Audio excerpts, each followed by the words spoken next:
जिस दिन सरकार बन रही थी, जब हम लोगों ने भाजपा को भगाया बिहार से, उसी दिन अगस्त के महीने में हमने कहा था कि जो सेल टीम जो है वो अब काम करना शुरू करेगी। तो उसी हिसाब से काम शुरू हुआ। 6 साल तक कहाँ था सीबीआई, एजेंसियां कहाँ थी 6 साल तक। जब हम लोग भाजपा को हराते हैं, भगाते हैं बिहार से, तब जो है चार्जशीट, छापा। महाराष्ट्र में कुछ लोग भ्रष्टाचारी थे, अब महाराष्ट्र में एनडीए सरकार का पार्ट बन गए, उप मुख्यमंत्री बन गए, तो अब भ्रष्टाचारी नहीं, अब राजा हरिश्चंद्र हो गए।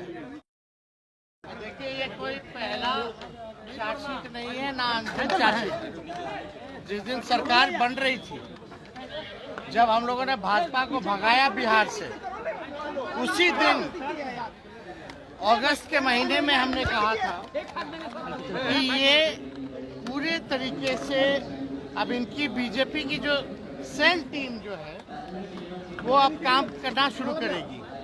तो उसी हिसाब से काम शुरू हुआ। और आप एक बात बताइए, पहला जो चार्जशीट हुआ वो 17 में, 17 से अब 23 हो गया। 6 साल तक कहाँ था सीबीआई, एजेंसियां कहाँ थी 6 साल तक। और एक बात आप लोगों को सबको पता है, पूरे बिहार के लोगों को पता है, देश के लोगों को पता है कि जब हम लोग भाजपा को हराते हैं, भगाते हैं बिहार से, तब जो है चार्जशीट, छापा और इस तरह का जो है एजेंसियों का दुरुपयोग किया जाता है। जो न्यूट्रल जर्नलिस्ट लोग भी जो हैं, उनके यहाँ भी छापे पड़ रहे हैं, उन पे भी चार्जशीट हो रहा है। लेकिन एक बात देखिए, भाजपा के लिए महाराष्ट्र में कुछ लोग भ्रष्टाचारी थे, अब महाराष्ट्र में एनडीए सरकार का पार्ट बन गए, उप मुख्यमंत्री बन गए, तो अब भ्रष्टाचारी नहीं, अब राजा हरिश्चंद्र हो गए। तो ये बीजेपी का ये पुराना टैक्टिस है, पुराना खेल है, उससे हम लोगों को कोई फर्क नहीं पड़ने वाला है। इस केस में दम नहीं है, कुछ नहीं होने वाला है। ये केवल न्यूज मेकिंग और टीआरपी के लिए, इमेज को बदनाम करने के लिए इन लोगों का साजिश रहता है। लेकिन जितना इन लोग वार करेंगे इस तरह के काम से, उतना बिहार की जनता उनको जवाब देने का काम किया था, कर रही है और आगे भी करती रहेगी। और अरे भाई, काहे नहीं भाई, अरे नीतीश कुमार जी के नेतृत्व में बिहार सरकार जो है चल रहा है, बड़े मजबूती के साथ चल रहा है।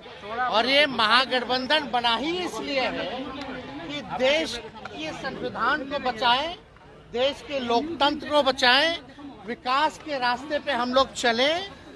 इसलिए ये महागठबंधन जो है लोगों के देश हित के लिए ये बना है। और जब बना था तब से हम लोगों ने तय किया कि लालू जी, राष्ट्रीय अध्यक्ष जी, नीतीश जी घूम करके पूरे देश में विपक्ष के लोगों को एकजुट करने का काम करेंगे। और एकजुट, पहली जो मीटिंग हुई पटना में हुई, तो पटना तो क्रांतिकारी धरती रही है, तो इससे भाजपा के लोगों में सबसे ज्यादा बेचैनी और डर, तो ये भाजपा के लोग तो लालू जी से ना डरते हैं सबसे ज्यादा। और अभी बिहार के परिणाम को, लोकसभा के चुनाव को देखते हुए घबराहट में है। तो इसलिए कुछ मीडिया हाउसेस हैं जो बीजेपी के प्रवक्ता की तरह, उनकी आईटी के तरह एक प्रोपेगेंडा फैला रही है कि महागठबंधन में सब कुछ ठीक नहीं है। ये प्रोपेगेंडा है, हम भी अच्छे से जान रहे हैं, नीतीश जी भी अच्छे से जान रहे हैं कि ये बीजेपी का केवल झूठ बोलने का काम है। बीजेपी का मतलब ही है बड़का झूठा पार्टी। इसलिए और कुछ 1-2-4 पत्रकार जो हैं, हम भी जानते हैं, वो भी बिहार के दिन रात इसी में लगे हैं।